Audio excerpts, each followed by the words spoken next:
When I fly towards U എന്ന ഡ്രാമയുടെ മൂന്നാമത്തെ എപ്പിസോഡിൻ്റെ തുടക്കത്തിൽ മിലിറ്ററി ക്യാമ്പൊക്കെ കഴിഞ്ഞ് തിരിച്ചെത്തിയപ്പോൾ ഫ്രഷേഴ്സിന് വേണ്ടിയുള്ള ഒരു പാർട്ടി സ്കൂളിൽ നടത്തുന്നുണ്ട്. അന്ന് സ്റ്റാറായത് റാങ്കിൻ്റെയൊക്കെ സീനിയറായ ഷെൻഷായു ആണ്. ഗിത്താർ വായിക്കുന്ന അവൻ്റെ മുന്നിലായിരുന്നു പെൺകുട്ടികൾ കൂടുതൽ പേരും. അതാരാണെന്ന് ഫെങ് ഗുറാങ്ങിനോടൊക്കെ പറഞ്ഞു കൊടുക്കുന്നുണ്ട്. ഗുറാൻ നേരത്തെ തന്നെ അവനെ പരിചയമുള്ളതിനല്ല അറിയാവുന്നതൊക്കെ പറയുന്നു. അവൻ്റെ മുന്നിലിരിക്കുന്ന ഫാൻസിൻ്റെ കൂട്ടത്തിൽ ജിയയും സായിയെയും കണ്ട് ഫെങ് റാങ്ങിനെ വിളിച്ച് കാണിക്കുന്നു. അവൻ അങ്ങോട്ടേക്ക് നോക്കിയ സമയത്ത് സായി അവർ ഇരിക്കുന്നിടത്തേക്ക് നോക്കുന്നുണ്ട്. അവൻ്റെ നോട്ടം കണ്ടപ്പോൾ നമുക്ക് ഇവിടെ നിന്ന് എഴുന്നേറ്റ് പോകാമെന്നവൾ പറയുന്നുണ്ടെങ്കിലും ജിയ അവൻ്റെ സംഗീതത്തിൽ മതിമറന്നിരിക്കുകയാണ്. അടുത്ത ദിവസമാണ് അവർക്ക് ശരിക്കുള്ള ക്ലാസ് തുടങ്ങിയത്. സായി മാത്സിന് കുറച്ച് വീക്കാണ്. അതുകൊണ്ട് ഫസ്റ്റ് പീരീഡ് തന്നെ മാത്സ് ആണെന്ന് അറിഞ്ഞപ്പോൾ അവൾ കുറച്ച് മൂഡ് ഓഫ് ആകുന്നുണ്ട്. അവരുടെ ക്ലാസ് ടീച്ചർ തന്നെയാണ് മാത്സ് പഠിപ്പിക്കുന്നത്. മുമ്പ് കുറേ തവണ കണ്ടെങ്കിലും അദ്ദേഹം ഇപ്പോഴാണ് ശരിക്കും അവരെ പരിചയപ്പെടുന്നത്. റാങ്കിൻ്റെയൊക്കെ ക്ലാസ് ടീച്ചർ ഇംഗ്ലീഷാണ് പഠിപ്പിക്കുന്നത്. പഠിപ്പിച്ചു തുടങ്ങുന്നതിന് മുമ്പ് കുട്ടികളുടെ ഇംഗ്ലീഷ് ലെവൽ എങ്ങനെയുണ്ടെന്ന് അറിയാൻ വേണ്ടി ആദ്യ ദിവസം തന്നെ അവരൊരു ടെസ്റ്റ് നടത്തുന്നു. ക്ലാസ് കഴിഞ്ഞ് 2 ടീച്ചർമാർ പോകാൻ തുടങ്ങിയപ്പോൾ 2 ക്ലാസ്സിലെയും കുട്ടികൾ ഈ വർഷം ക്ലബ്ബിൽ അംഗങ്ങളാകാൻ പറ്റുമോ എന്ന് ചോദിക്കുന്നുണ്ട്. അതിനെക്കുറിച്ച് ഫൈനൽ തീരുമാനം ഇതുവരെ എടുത്തിട്ടില്ല എന്നാണ് അവർ പറഞ്ഞത്. ടീച്ചർമാർ പോയി കഴിഞ്ഞപ്പോൾ കുട്ടികൾ അതിനെക്കുറിച്ച് ചർച്ച ചെയ്യുന്നുണ്ട്. ക്ലബ്ബ് ആക്ടിവിറ്റി കാണാൻ സാധ്യത കുറവാണ് എന്നാണ് എല്ലാവരുടെയും അഭിപ്രായം. ഫ്രീ ടൈമിൽ സായി ഫോണിലേക്ക് തന്നെ നോക്കിയിരിക്കുന്ന കണ്ട് ജിയെ വിവരം തിരക്കിയപ്പോഴാണ് റാങ്കിനെ കുറിച്ചാണ് അവൾ ചിന്തിക്കുന്നത് എന്ന് മനസ്സിലാകുന്നത്. ഒരേ ക്ലാസ്സിൽ അല്ലെങ്കിൽ സ്കൂളിൽ എവിടെയെങ്കിലും വെച്ചൊക്കെ തമ്മിൽ കാണാൻ പറ്റും. അങ്ങനെ അവൻ്റെ മനസ്സിൽ കയറി പറ്റാൻ കഴിയുമെന്നൊക്കെ അവൾ പ്രതീക്ഷയോടെ പറയുന്നത് കേട്ടപ്പോൾ എങ്ങനെയാണെങ്കിൽ സ്കൂൾ പഠനം കഴിഞ്ഞാൽ പോലും നിനക്ക് അവനുമായി അടുക്കാൻ കഴിയില്ല. അവൻ്റെ താല്പര്യങ്ങളെക്കുറിച്ച് അറിയുകയാണ് ആദ്യം വേണ്ടതെന്ന് ജിയെ പറയുന്നു. നേരിട്ട് അവനോട് സംസാരിക്കാൻ മടി പറഞ്ഞപ്പോൾ ഖുറാൻ വഴി ശ്രമിച്ചു നോക്കാം എന്ന് ജിയെ പറയുന്നു. അന്ന് ലഞ്ച് ടൈമിൽ ക്യാൻറ്റീനിൽ വെച്ച് അവൾ ഖുറാങ്ങിൻ്റെ അടുത്ത് ചെന്നിരുന്ന് ഒരു ചിക്കൻ കാൽ അവന് നൽകി സൂചിപ്പിച്ചിട്ട് ആൺപിള്ളേർക്ക് എങ്ങനെയുള്ള പെൺപിള്ളേരാണ് ഇഷ്ടമെന്ന് ചോദിക്കുന്നു. അവൾ അടുത്ത് വന്നിരുന്നത് ചിക്കൻ കാൽ തന്നതുമൊക്കെ തന്നോടുള്ള ഇഷ്ടം കൊണ്ടാണെന്ന വിചാരത്തിലാണ് ഖുറാൻ. ബോയ്സിൻ്റെ ഇഷ്ടത്തെക്കുറിച്ച് അവൾ ചോദിക്കുക കൂടി ചെയ്തപ്പോൾ തനിക്ക് എങ്ങനെയുള്ള പെൺപിള്ളേരാണ് ഇഷ്ടം എന്നറിയാനാണ് അവളുടെ ശ്രമം എന്നവൻ തെറ്റിദ്ധരിക്കുന്നു. അവളുടെ നേരെ ഓപ്പോസിറ്റായിട്ടുള്ള രീതിയിലുള്ള കുറേ വിവരണങ്ങൾ നൽകിയിട്ട് അതേപോലെയുള്ളവരെയാണ് എനിക്കിഷ്ടം എന്ന് അവൻ പറയുന്നു. റാങ്കിന് എങ്ങനെയുള്ളവരെയാണ് ഇഷ്ടമെന്ന് അത് കഴിഞ്ഞപ്പോൾ അവൾ ചോദിക്കുന്നു. തൻ്റെ ഫ്രണ്ട്സിൻ്റെ താല്പര്യത്തെക്കുറിച്ച് കൂടി അറിയുകയാണ് അവളുടെ ഉദ്ദേശമെന്ന് അപ്പോഴും അവൻ തെറ്റിദ്ധരിക്കുന്നു. സത്യത്തിൽ റാങ്കിൻ്റെ ഇഷ്ടത്തെക്കുറിച്ച് അവൻ അറിയാമായിരുന്നില്ല. പക്ഷേ അത് പുറത്ത് കാണിക്കാതെ പറയാൻ മനസ്സില്ല എന്ന് പറഞ്ഞ് അവൻ ജാടിയിടുന്നു. അപ്പോഴേക്കും റാങ്ങും ഫെങ്ങും ഫുഡുമായി അവിടേക്ക് വരുന്നതിനാൽ അവൾ എഴുന്നേറ്റ് സായിയുടെ അടുത്തേക്ക് പോകുന്നുണ്ട്. ഖുറാൻ്റെ കയ്യിൽ നിന്ന് പ്രത്യേകിച്ച് ന്യൂസൊന്നും കിട്ടാത്തതിൽ അവൾക്ക് നല്ല ദേഷ്യം തോന്നുന്നുണ്ട്. സാരമില്ലെന്ന് പറഞ്ഞ് സായി ഇവളെ സമാധാനിപ്പിക്കുന്നു. അപ്പോഴാണ് സായി ഫുഡ് കഴിക്കാനായി ക്യാൻറ്റീനിലേക്ക് വന്നത്.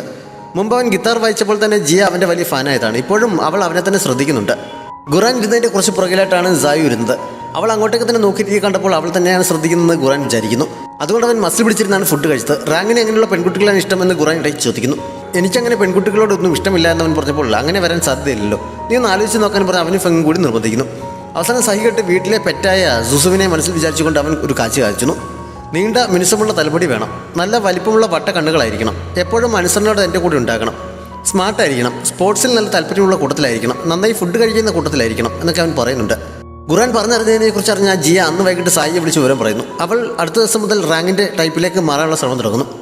മിനുസമുള്ള നീണ്ട മുടിയുള്ളത് കൊണ്ട് ആ ക്രൈറ്റീരിയ ഓക്കെയാണ്. സ്മാർട്ടാണെന്ന് കാണിക്കാൻ വേണ്ടി അവൻ വെള്ളമെടുക്കാൻ വരുന്ന സമയം നോക്കി കാത്തു നിന്ന് അവളും ജിയയും കൂടി ഫിസിക്സിൻ്റെ ഏതോ ഒരു ആൻസറൊക്കെ ഉറക്കെ പറഞ്ഞുകൊണ്ട് അവൻ്റെ മുന്നിലൂടെ പോകുന്നു. അവൻ വെള്ളമെടുത്ത് തിരിച്ചു പോയി കഴിഞ്ഞപ്പോഴാണ് അവൾ പറഞ്ഞ ആൻസറിൽ തെറ്റുണ്ടായിരുന്നു എന്ന് ജിയെ പറഞ്ഞത്. അതോടെ സ്മാർട്ടാകുന്നതിന് പകരം സായി ആകെ ചമ്മിയ അവസ്ഥയിലാകുന്നു. ആ ക്രൈറ്റീരിയ മീറ്റ് ചെയ്യാൻ പറ്റില്ലെങ്കിലും അടുത്തത് ട്രൈ ചെയ്യാമെന്ന് കരുതി വലിയ ഉരുണ്ട കണ്ണുകളുള്ള പെൺകുട്ടികളെ ഇഷ്ടമെന്ന് അവൻ പറഞ്ഞതനുസരിച്ച് അവൾ കണ്ണുകൾ കഴിയാവുന്നത്ര വലുതാക്കി അവൻ്റെ മുന്നിൽ ചെന്ന് നിൽക്കുന്നു. ഇവൾക്ക് എന്ത് പറ്റിയെന്ന് ചിന്തിച്ചുകൊണ്ട് അവൻ വേഗം അവിടെ നിന്ന് പോകുന്നുണ്ട്. അവന് സ്പോർട്സ് ഇഷ്ടമാണെന്ന് പറഞ്ഞതുകൊണ്ട് അന്ന് സൈക്കിൾ പോലും എടുക്കാതെയാണ് അവൾ വന്നത്. വൈകിട്ട് വീട്ടിലേക്ക് ഓടിയാണ് പോകുന്നത്. എന്ന് ബസ് സ്റ്റോപ്പിലേക്ക് നടക്കുമ്പോൾ അവൻ്റെ അടുത്തേക്ക് ചെന്നിട്ട് അവൾ പറയുന്നു, നീ ഓടിപ്പോക്കോ, പക്ഷേ ഞാൻ ബസ്സിൽ പോവുകയാണെന്ന് പറഞ്ഞ് അവൻ ബസ് സ്റ്റോപ്പിലേക്ക് കയറി നിൽക്കുന്നു. അതോടെ അവളും വണ്ടി എടുപ്പിക്കുന്നുണ്ട്. നിനക്ക് കൂട്ടിന് ഞാൻ ഇവിടെ നിൽക്കണമെങ്കിൽ നിൽക്കാം എന്ന് അവൾ പറയുന്നുണ്ടെങ്കിലും അതിൻ്റെ ആവശ്യമില്ല എന്ന് അവൻ പറയുന്നു. അപ്പോഴേക്കും ബസ് വരുന്നുണ്ട്. അവൻ ബസ്സിൽ കയറിയപ്പോൾ അവളും പുറകെ കയറുന്നു. നീ ഓടിയാണ് പോകുന്നതെന്ന് പറഞ്ഞിട്ട് പോകുന്നില്ല എന്നവൻ ചോദിച്ചപ്പോൾ എനിക്ക് ഏത് ദിവസം വേണമെങ്കിലും ഓടിപ്പോകാം, പക്ഷേ നിൻ്റെ കൂടെ ബസ്സിൽ പോകാൻ ഇന്ന് മാത്രമല്ലേ പറ്റൂ എന്ന് പറഞ്ഞ് അവളും കൂടെ കയറുന്നു. അവൻ്റെ കൂടെ തന്നെയാണ് അവൾ ചെന്നിരുന്നത്. അവൾക്ക് 1 മിനിറ്റ് പോലും മിണ്ടാതിരിക്കാൻ പറ്റില്ല. നീ എവിടെയാണ് ഇറങ്ങുന്നതെന്ന് ചോദിച്ചപ്പോൾ കുറേ ദൂരെയാണെന്ന് മാത്രം അവൻ പറയുന്നു. എത്ര ദൂരെയാണ്, ഇവിടുന്ന് എത്ര സ്റ്റോപ്പ് ഉണ്ടാകും, എത്ര സമയം എടുക്കും എന്നൊക്കെ അവൾ തുടരെ ചോദിക്കാൻ തുടങ്ങിയപ്പോൾ അവളോട് മിണ്ടാതിരിക്കാൻ അവൻ പറയുന്നു. കുറച്ച് സമയം അവൾ വായടച്ച് വെക്കുന്നുണ്ടെങ്കിലും പിന്നെയും ഓരോന്ന് പറയാൻ തുടങ്ങുന്നു. നമ്മളിപ്പോൾ പരിചയപ്പെട്ടിട്ട് കുറച്ച് ദിവസമല്ലേ ആയുള്ളൂ, എൻ്റെ പേരില്ലാതെ നിനക്ക് എന്തൊക്കെ അറിയാമെന്ന് അവൻ ചോദിക്കുന്നു. അവൻ മറുപടി പറയാതിരുന്നപ്പോൾ നിനക്കൊന്നും അറിയില്ലെങ്കിലും കുഴപ്പമില്ല, ഞാൻ തന്നെ പറഞ്ഞുതരാം എന്ന് പറഞ്ഞ് അവൾ സ്വന്തമായി വിവരിക്കാൻ തുടങ്ങുന്നു. എനിക്ക് നല്ല നീണ്ട മിനുസമുള്ള മുടിയുണ്ട്, വലിയ വട്ട കണ്ണുകളാണെന്നൊക്കെ പറഞ്ഞ് അവൾ പറഞ്ഞു തുടങ്ങിയപ്പോൾ തന്നെ തലേ ദിവസം ക്യാൻറ്റീനിൽ വെച്ച് ഖുറാനോട് പറഞ്ഞതിനെക്കുറിച്ച് അവൻ ഓർമ്മ വരുന്നു. അവൻ വേഗം ഫോണെടുത്ത് സുസുവിൻ്റെ ഒരു ഫോട്ടോ തപ്പിയെടുത്ത് അവളെ കാണിച്ചു കൊടുത്തിട്ട് ഇവളെക്കുറിച്ചാണ് ഞാൻ പറഞ്ഞതെന്ന് പറയുന്നു. സായി ജമ്മി ഐസായി എന്ന് പറയണ്ടല്ലോ. റാങ്ക് അടുത്തിരുന്ന് ചിരിയടക്കം പാടുപെടുന്നുണ്ട്. വീട്ടിലെത്തിയ ശേഷം അവൾ വിവരം ജിയെ വിളിച്ച് പറയുന്നു. കുറച്ച് ദിവസം കൊണ്ട് ഞാൻ അവൻ്റെ മുന്നിൽ മൊത്തത്തിൽ പൊട്ടിയായി കഴിഞ്ഞു, ഇനി ഞാൻ എങ്ങനെ അവൻ്റെ മുഖത്ത് നോക്കും എന്നൊക്കെ പറഞ്ഞ് അവൾ വിഷമിച്ചപ്പോൾ ഒരേ ക്ലാസ്സിലല്ലെങ്കിലും ഒരേ ക്ലബ്ബിൽ ചേർന്നാൽ ഒരുമിച്ച് കാണാൻ ധാരാളം അവസരങ്ങളുണ്ടാകും. അതിനിടയിൽ എപ്പോഴെങ്കിലും അവന് നിന്നോടുള്ള ഇംപ്രഷൻ മാറ്റിയെടുക്കാൻ പറ്റും എന്ന് പറഞ്ഞ് ജിയ അവളെ സമാധാനിപ്പിക്കുന്നു. അത് സായിക്ക് കുറച്ച് ഉന്മേഷം നൽകുന്നുണ്ടെങ്കിലും ഈ വർഷം ക്ലബ്ബുകൾ ചിലപ്പോഴും ഉണ്ടാകാൻ സാധ്യതയുള്ളൂ എന്ന് പറഞ്ഞു കേട്ടതോർത്ത് അവൾ ടെൻഷനാകുന്നു. പക്ഷേ ക്ലബ്ബുകൾക്ക് പെർമിഷൻ നൽകിയിട്ടുണ്ട്. താല്പര്യമുള്ള ക്ലബ്ബുകളിൽ എല്ലാവർക്കും ജോയിൻ ചെയ്യാമെന്ന് അടുത്ത ദിവസം ടീച്ചർ ക്ലാസ്സിൽ അറിയിക്കുന്നു. സായു ഡ്രാമ ക്ലബ്ബിലായതുകൊണ്ട് അവിടെ ജോയിൻ ചെയ്യാനാണ് ജിയ ഉദ്ദേശിക്കുന്നത്. റാങ് ഏത് ക്ലബ്ബിലാണെന്ന് അറിഞ്ഞിട്ട് അതേ ക്ലബ്ബിൽ തന്നെ ജോയിൻ ചെയ്യാനാണ് സായിക്ക് താല്പര്യം. അവൻ ഏത് ക്ലബ്ബിലാണെന്ന് അറിയാൻ വേണ്ടി അവർ രണ്ടുപേരും കൂടി ഖുറാനെയും ഫെങ്ങിനെയും ചെന്ന് കാണുന്നു. അവൻ ഏത് ക്ലബ്ബിൽ ജോയിൻ ചെയ്യണമെന്ന് ഞങ്ങളോട് തീരുമാനിച്ചോളാൻ പറഞ്ഞിരിക്കുകയാണ്. അവൻ്റെ ഫോമും ഞങ്ങളുടെ കൈവശം തന്നെ ഉണ്ടെന്ന് ഖുറാൻ പറയുന്നു. പക്ഷേ അവൻ പറയുന്നത് ജിയയ്ക്ക് അത്ര വിശ്വാസം വരുന്നില്ല. ഫെങ് കൂടി ഉറപ്പ് പറഞ്ഞപ്പോഴാണ് അവൾക്ക് വിശ്വാസം വന്നത്. അവർക്ക് ബാസ്കറ്റ്ബോൾ ക്ലബ്ബിൽ ജോയിൻ ചെയ്യാനാണ് താല്പര്യമെന്ന് അറിഞ്ഞപ്പോൾ അത് കളിക്കുന്നത് വളരെ റിസ്ക്കുള്ള കാര്യമാണ്. ഡ്രാമ ക്ലബ്ബിൽ ജോയിൻ ചെയ്ത് കൂടെ എന്ന് സായി ചോദിക്കുന്നു. റാങ്ങിനെ ഡ്രാമ ക്ലബ്ബിൽ ജോയിൻ ചെയ്യിക്കാമെങ്കിൽ കമ്മീഷന് അടുത്ത 1 മാസം അവർക്ക് മിൽക്ക് ടീ വാങ്ങി നൽകാമെന്നും അവൾ ഓഫർ വെക്കുന്നുണ്ട്. ഫെങ് ആ ഓഫർ സ്വീകരിക്കുന്നുണ്ടെങ്കിലും ജിയ നേരത്തെ സംശയിച്ചതുകൊണ്ട് ഖുറാൻ അവർക്കൊപ്പം നിൽക്കാൻ തയ്യാറാകുന്നില്ല. ഞങ്ങളുടെ ക്ലാസ്സിലെ ഏറ്റവും സുന്ദരിയായ പെൺകുട്ടിയുടെ ഫോൺ നമ്പർ നൽകാമെന്ന് അവർ പെട്ടെന്ന് ഓഫർ വയ്ക്കുന്നു.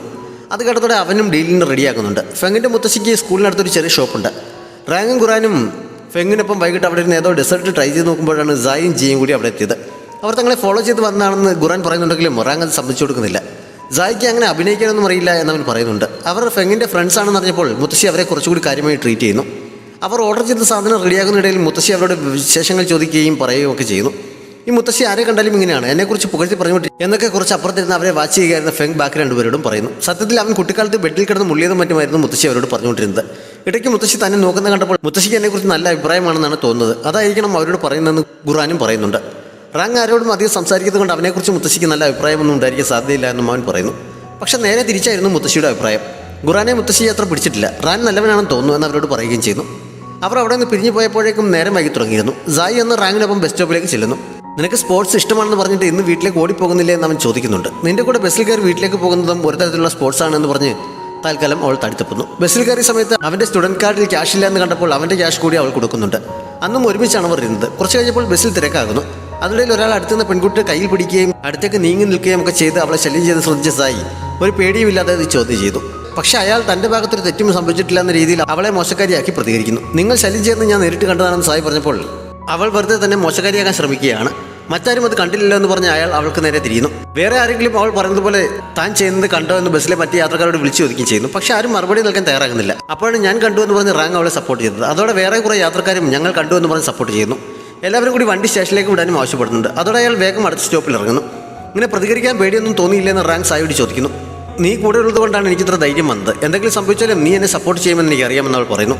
ഞാൻ സപ്പോർട്ട് ചെയ്യില്ല എന്നവൻ പറഞ്ഞപ്പോൾ അത് കള്ളമാണെന്ന് ഇപ്പോൾ തന്നെ തെളിഞ്ഞല്ലോ. നീ എന്നെ സപ്പോർട്ട് ചെയ്തല്ലോ എന്നവൾ ചിരിയോടെ ചോദിക്കുന്നു. ഒരേ സ്റ്റോപ്പിൽ തന്നെയാണ് അവർ ഇറങ്ങിയതും. ബസ് ഇറങ്ങിയ ശേഷവും അവൾ പുറകെ തന്നെ വരുന്നത് കണ്ട് നീ എന്നെ ഫോളോ ചെയ്യുകയാണെന്ന് റാങ് ചോദിക്കുന്നു. എൻ്റെ വീടും ഈ വഴിക്ക് തന്നെയാണെന്ന് പറഞ്ഞ് അവൾ വീട്ടിലേക്കുള്ള വഴി കാണിച്ചു കൊടുത്തിട്ട് അവൾ യാത്ര പറഞ്ഞ് ഓടിപ്പോകുന്നുണ്ട്. അടുത്ത ദിവസം ക്ലാസ് ലീഡർ പറഞ്ഞപ്പോഴാണ് ഡ്രാമ ക്ലബ്ബിലാണ് അവർ തൻ്റെ പേര് ചേർത്തിരിക്കുന്നതെന്ന് റാങ് അറിയുന്നത്. ഖുറാനാണ് ഫോം ഫില്ല് ചെയ്തിരിക്കുന്നത് എന്ന് ഹാൻഡ് റൈറ്റിംഗ് നോക്കി ലീഡർ പറഞ്ഞപ്പോൾ റാങ് അവനെ നോക്കുന്നു. ഫെങ്ങിനെയും കൂടി കൂട്ടിന് പിടിച്ച് ബാസ്കറ്റ്ബോൾ കളിക്കുന്നത് ഭയങ്കര ക്ഷീണമുണ്ടാക്കുന്ന കാര്യമാണ്. ഇതാകുമ്പോൾ ക്ലാസ് റൂമിനുള്ളിൽ തന്നെ ഇരിക്കാമല്ലോ എന്നൊക്കെ കുറേ എക്സ്ക്യൂസുകൾ പറഞ്ഞ് തൽക്കാലം ഖുറാൻ അവനെ തണുപ്പിക്കുന്നു. അവനെ ഡ്രാമ ക്ലബ്ബിൽ ചേർത്തതിന് പകരമായി ക്ലാസ്സിലെ സുന്ദരിയായ പെൺകുട്ടിയുടെ ഫോൺ നമ്പർ ജിയ അവന് നൽകിയിരുന്നു. പക്ഷേ ഫ്രണ്ട് റിക്വസ്റ്റ് അയച്ചിട്ട് അവൾ അക്സെപ്റ്റ് ചെയ്യുന്നില്ല. മാത്രമല്ല അവളുടെ പ്രൊഫൈൽ പിക്ചർ ഒരു താമരയാണ്. അതിൽ എഴുതിയിരിക്കുന്ന ക്യാപ്ഷനും കുറച്ച് മെച്ചറായിട്ടുള്ളവർ എഴുതുന്ന പോലെയാണ്. എൻ്റെ അമ്മയുടെ ഐഡിയ ആണ് എനിക്കപ്പോൾ ഓർമ്മ വന്നത്. ജിയ എനിക്ക് പണി തന്നായിരിക്കുമോ എന്ന് ഖുറാൻ ഫെങ്ങിനോട് ചോദിക്കുന്നു. അതിന് സാധ്യതയില്ല, അവൾക്ക് അങ്ങനെ ചെയ്യേണ്ട ആവശ്യം എന്താണ് എന്ന് ചോദിച്ച് ഫെങ് അവളെ ന്യായീകരിക്കുന്നുണ്ട്. അപ്പോഴാണ് അവൾക്ക് തന്നോട് ക്രഷ് ഉണ്ടല്ലോ. അപ്പോൾ പിന്നെ മറ്റൊരു പെൺകുട്ടിയുടെ നമ്പർ അവൾ തനിക്ക് അങ്ങനെ തരാനാണെന്ന് ഖുറാൻ ചിന്തിച്ചത്. അവൾ തെറ്റായ നമ്പർ തന്നെ ആയിരിക്കണം തന്നത് എന്നവൻ വിശ്വസിക്കുന്നു. സത്യത്തിൽ ജിയെ കൊടുത്ത അവളുടെ അമ്മയുടെ നമ്പറായിരുന്നു. ഏതോ ഒരുത്തിന് കുറേ തവണ ഫ്രണ്ട് റിക്വസ്റ്റ് അയച്ചിരുന്നു. അക്സെപ്റ്റ് ചെയ്തിട്ടില്ല എന്ന് അമ്മ പറയുന്നത് കേട്ടിരുന്നു എന്നവൾ സായിയോട് പറയുന്നു. നമ്മൾ പറ്റിച്ചതാണെന്ന് ഖുറാൻ അറിഞ്ഞാൽ കുഴപ്പമാകില്ലെന്ന് സായി ചോദിച്ചപ്പോൾ നമുക്ക് റാനിനെ ക്ലബ്ബിൽ ചേർക്കണമായിരുന്നു. അതെന്തായാലും സാധിച്ചു. ഇനിയിപ്പോൾ എന്തായാലും എന്താണ് എന്നവൾ നിസ്സാരമായി പറയുന്നു. പേപ്പറുകൾ കൊണ്ട് സ്റ്റാർ ഉണ്ടാക്കി ഒരു കുപ്പിയിൽ നിറച്ചുകൊണ്ടിരിക്കുകയാണ് അവൾ. അത് ഷായുവിന് ഗിഫ്റ്റ് നൽകാനാണെന്ന് അറിഞ്ഞപ്പോൾ അങ്ങനെ ചെയ്യുന്നത് കൊണ്ട് എന്താണ് പ്രയോജനമെന്ന് സായി ചോദിക്കുന്നു. പ്രത്യേകിച്ചൊരു കാര്യമില്ല, വെറുതെ ഒരു രസം, നല്ല റൊമാൻറ്റിക് അല്ലേ എന്നൊക്കെ പറഞ്ഞ് ജിയ വീണ്ടും അതുണ്ടായിക്കൊണ്ടിരിക്കുകയാണ്. അന്ന് ഉച്ച കഴിഞ്ഞ് ഡ്രാമ ക്ലബ്ബിലേക്ക് പോകുമ്പോൾ ഷായുവിനെ കാണാമല്ലോ എന്നുള്ള ത്രില്ലാണ് അവൾ. അവനായിരിക്കും ക്ലബിനെക്കുറിച്ച് തങ്ങൾക്ക് പരിചയപ്പെടുത്തരുന്നത് എന്നാണ് അവൾ പ്രതീക്ഷിച്ചത്. പക്ഷേ അവരുടെ ക്ലാസ് ടീച്ചറായിരുന്നു കാര്യങ്ങളൊക്കെ പറഞ്ഞു കൊടുത്തത്. ഷായുവിനെ അവിടെ കാണാൻ പോലും ഉണ്ടായിരുന്നില്ല. അതോടെ അവൾ ആകെ നിരാശയാക്കുന്നു. റാങ്ങും ക്ലബ്ബിലെത്തിയിരുന്നില്ല. അതിൻ്റെ നിരാശയിലാണ് സായി. അവൻ വരില്ലായിരിക്കുമോ എന്നോർത്ത് വിഷമിച്ചിരിക്കുമ്പോഴാണ് അവർ 3 പേരും കൂടി എത്തിയത്. റാങ്ങിനെ കണ്ടതോടെ സായി ആക്റ്റീവ് ആകുന്നു. അവർക്ക് പുറകെ തന്നെ ഷായും അവിടെ എത്തുന്നു. അതോടെ ജിയയും ഹാപ്പി ആകുന്നുണ്ട്. ഖുറാൻ ചെന്നിരുന്നത് ജിയയുടെ അടുത്ത സീറ്റിലാണ്. അവളുടെ മുഖത്തെ സന്തോഷം കണ്ടപ്പോൾ താൻ അടുത്ത് ചെന്നിരുന്നതിൻ്റെ സന്തോഷമാണെന്ന് അവൻ വിചാരിക്കുന്നു. നിനക്കെന്നെ ഇത്രയ്ക്ക് ഇഷ്ടമാണെന്ന് ഞാൻ തീരെ അറിഞ്ഞിരുന്നില്ല എന്നവൻ പറഞ്ഞപ്പോൾ ഇവൻ എന്ത് ഭ്രാന്താണ് ഈ പറയുന്നത് എന്ന രീതിയിൽ അവൾ അവനെ നോക്കുന്നുണ്ട്. സാറ് സായുവിനെ പരിചയപ്പെടുത്തി കൊടുക്കുകയായിരുന്നതിനാൽ അവളുടെ ശ്രദ്ധ മുഴുവൻ അവിടെയായിരുന്നു. അതുകൊണ്ട് അവനോട് ആ സമയത്ത് തർക്കിക്കാൻ നിൽക്കുന്നില്ല. ജായുവാണ് ഡ്രാമ ക്ലബിൻ്റെ ലീഡർ. റാങ്ക് ഇരുന്നതിൻ്റെ അടുത്ത ഒരു സീറ്റ് ഒഴിഞ്ഞ് കിടക്കുന്നതുകൊണ്ട് ജായി അവിടെ പോയിരിക്കാമെന്ന് കരുതി എഴുന്നേൽക്കാൻ നോക്കുമ്പോഴാണ് വേറൊരു പെൺകുട്ടി അവിടെ വന്നിരുന്നത്. അതോടെ അവൾ മൂഡ് ഓഫായി അവിടെ തന്നെ ഇരിക്കുന്നിടത്ത് ഈ എപ്പിസോഡ് അവസാനിക്കുന്നു. എപ്പിലോഗിൽ റാങ്ങിൻ്റെ ഒപ്പം ആദ്യമായി ബസ്സിൽ കയറിയ ദിവസം അവനറിയാതെ അവൾ അവൻ്റെ വീഡിയോ ഷൂട്ട് ചെയ്യുന്നത് കാണിക്കുന്നു. ഇടയ്ക്ക് അവൻ അങ്ങോട്ടേക്ക് നോക്കുന്നത് കണ്ട് അവൾ ഒന്നും അറിയാത്ത പോലെ ക്യാമറ മാറ്റുന്നുണ്ട്. അവൻ ബസ്സിൽ നിന്ന് ഇറങ്ങി കഴിഞ്ഞപ്പോൾ ഇന്നാണ് ഞങ്ങൾ ഒരുമിച്ച് ആദ്യമായി ഈ ബസ്സിൽ യാത്ര ചെയ്യുന്നത്. അവനറിയാതെ ഞാൻ വീഡിയോ എടുത്തതാണ്, പക്ഷേ പിടിക്കപ്പെടേണ്ടതായിരുന്നു. അവൻ്റെ മുമ്പിൽ ചമ്മേണ്ടി വന്നതുകൊണ്ട് ഞാനാകെ വിഷമത്തിലാണെന്നൊക്കെ വീഡിയോയിലൂടെ അവൾ പറയുന്നുണ്ട്. അത് കഴിഞ്ഞപ്പോഴാണ് ഇറങ്ങേണ്ട സ്റ്റോപ്പ് കഴിഞ്ഞു എന്നവൾ ശ്രദ്ധിക്കുന്നത്. അവൾ വേഗം ക്യാമറ ഓഫാക്കി ഇറങ്ങാനായി എഴുന്നേറ്റ് പോകുന്നുണ്ട്. നമ്മുടെ ഫാമിലിയിൽ ഇന്ന് ബർത്ത്ഡേ ആഘോഷിക്കുന്ന റാണയ്ക്ക് കുറേമല്ലു സ്വാമിയിലൂടെ ബർത്ത്ഡേ വിഷസ് അറിയിക്കുന്നു. ഇങ്ങനെയുള്ള വീഡിയോസ് കാണാൻ നമ്മുടെ ചാനൽ സബ്സ്ക്രൈബ് ചെയ്യാനും ലൈക്ക് ചെയ്യാനും ഷെയർ ചെയ്യാനും മറക്കരുത്. Thanks for watching.